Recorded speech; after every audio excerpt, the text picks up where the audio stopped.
यदायोः शतमिन्नो शरदो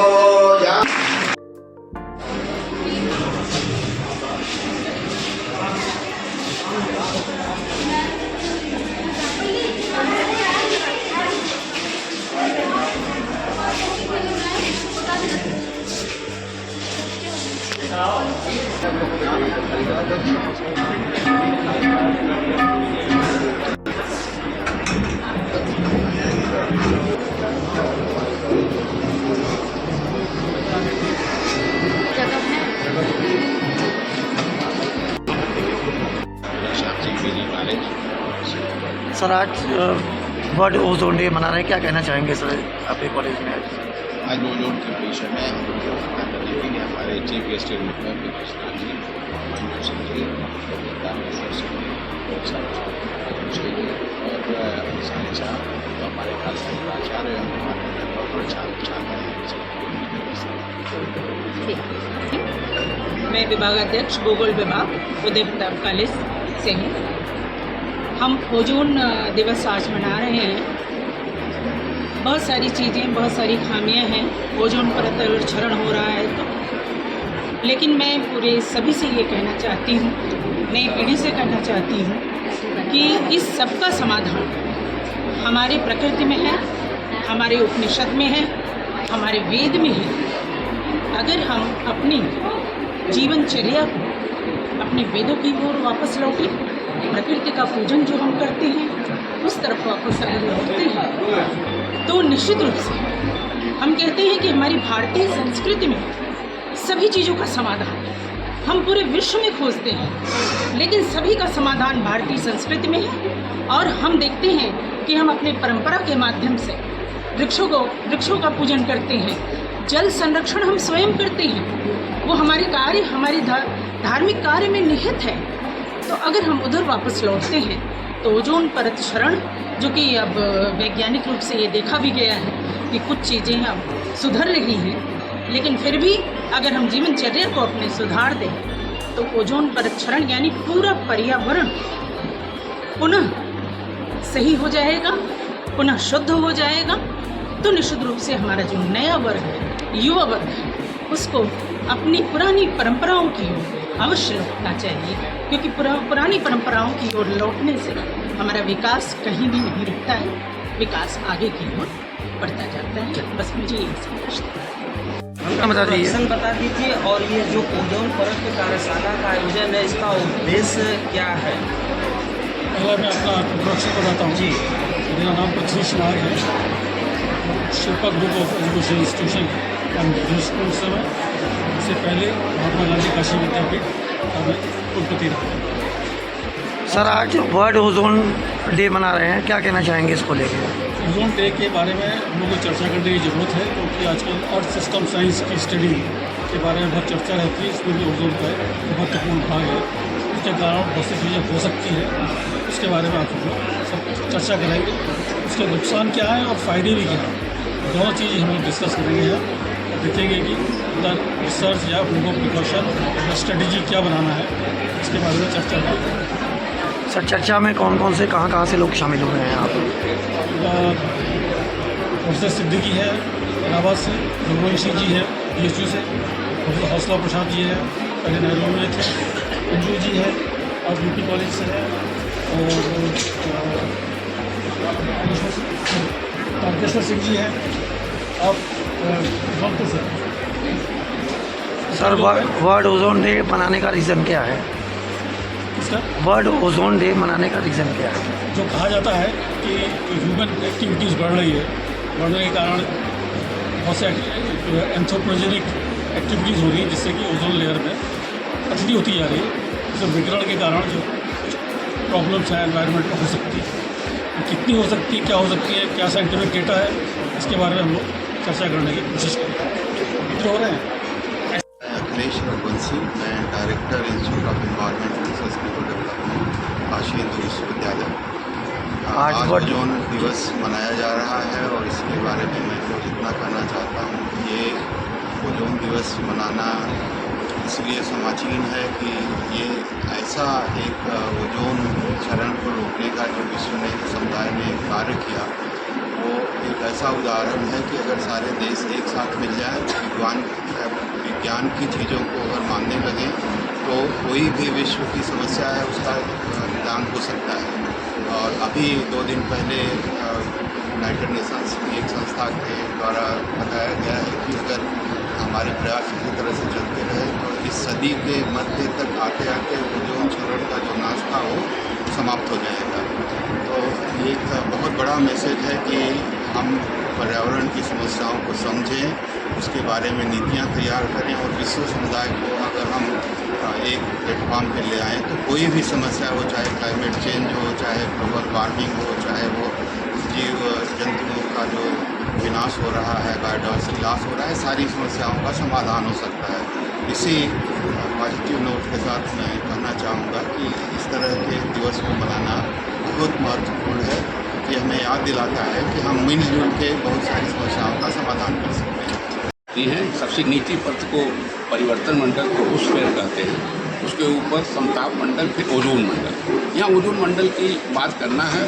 ozone मंडल में विभिन्न प्रकार की O3 गैस पाई जाती है। ओजोन गैस, जो ओजोन गैस की ये विशेषता है कि सूर्य से आने वाली जो प्रखर, तीखी और प्रचंड किरणें हैं उसको सोख कर, उसको छान कर पृथ्वी की धरातल पर भेजती है।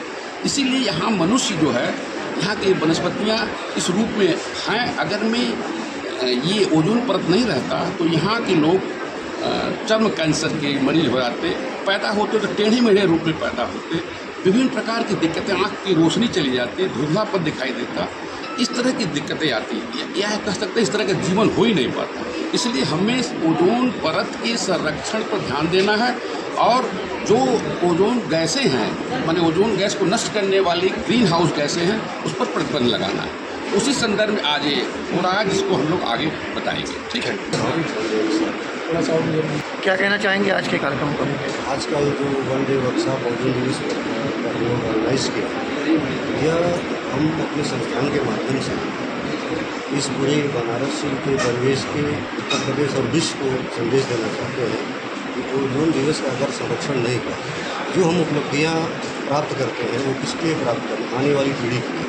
तो ऐसी स्थिति हो जाएगी पूरी पृथ्वी धरातल पर कि कोई भी जीव जगत सर्वाइव नहीं कर पाएगा।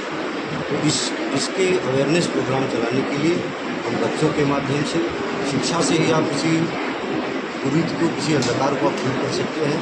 तो इन बच्चों के माध्यम से, अंतर्राष्ट्रीय राष्ट्रीय ख्याति प्राप्त विद्वानों के माध्यम से ये संदेश हम बच्चों तक, रिसर्च स्कॉलर तक, विभिन्न फैकल्टी मेंबर के माध्यम से पूरे बनारस और उत्तर प्रदेश के परिवेश को हम ये पहुँचाना चाहते हैं कि आप जो भी विकास कर रहे हैं वो पर्यावरण के साथ इको फ्रेंडली विकास करें और आपके माध्यम से यह संदेश पूरे भारत और विश्व में जाएगा। डिपार्टमेंट ऑफ केमिस्ट्री आज हम लोग ये ozone day, ozone protection day celebrate कर रहे हैं। बेसिकली ये एक छोटी सी शुरुआत है जिसको कि अप्रॉक्सीमेटली 30-35 साल पहले स्टार्ट किया गया। तो ये छोटी सी शुरुआत हर वर्ष इसीलिए इसको एक विशेष दिन के रूप में हम लोग मनाते हैं ताकि हम अपनी जिम्मेदारियों को याद रखें कि किस तरह से हम जो भी ओजोन डिप्लीशन में जो भी आपका क्लोरोफ्लोरोकार्बन या जो कूलेंट एजेंट यूज़ करते हैं जिसकी वजह से वो उसका परत जो है वो डिस्ट्रक्ट हो रहा है, तो उसका यूज़ हम कम करें। सर यार Siddiqui, geography department, university of Allahabad.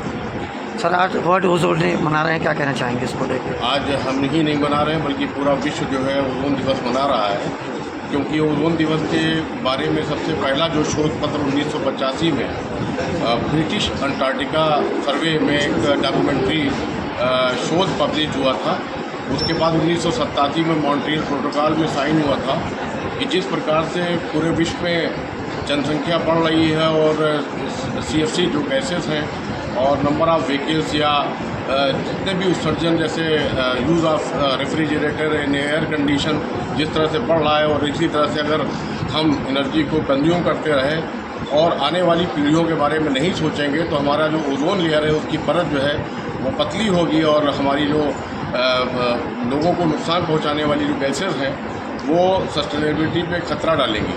तो उस दिन से पूरे विश्व में ओजोन दिवस के बारे में हम लोग जो है उस दिवस को मनाते हैं, ताकि आने वाली पीढ़ियों में जागरूकता पैदा हो कि हमको किस प्रकार से, अगर आप उदाहरण के तौर पे भारत की बात करते हैं तो भारत में विश्व की 17% और 18% जनसंख्या रहती है, और 1987 में जब ये मॉन्ट्रियल में साइन हुआ था तो 1% घरों में एसी का यूज़ होता था, लेकिन आज जब आप आंकड़े देखेंगे तो 15% घरेलू डोमेस्टिक यूज़ में एयर कंडीशन और रेफ्रिजरेटर में जिसमें हम लोग यूज़ करते हैं, और जो मेट्रोपॉलिटन महानगर हैं वहाँ पर जिस तरह से वाहनों की संख्या बढ़ रही है और जो CFC गैसेस का इमिशन हो रहा है, आने वाले दिनों में 10, 20, 25 सालों में अगर हम लोग इसके बारे में नहीं चेतेंगे और आने वाली पीढ़ियों को जागरूक नहीं करेंगे तो एक बहुत बड़ा विश्व के लिए खतरा है।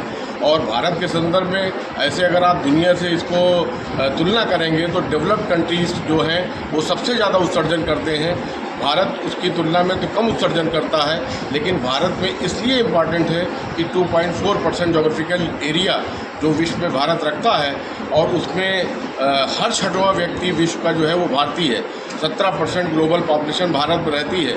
तो हम जब भारत के जितने महानगर हैं और आमतौर से नई पीढ़ी जो यहाँ सामने बैठी है उनके बीच में हम ये मैसेज देना चाहते हैं कि केवल हम दिवस न मनाएं बल्कि लोगों में जागरूकता पैदा करें। अगर जागरूकता पैदा करेंगे तो हम पर्यावरण की सुरक्षा कर सकते हैं और आने वाले दिनों की जो संपोषणीयता है, परिस्थिति की संपोषणीयता है, उसको बचा सकते हैं।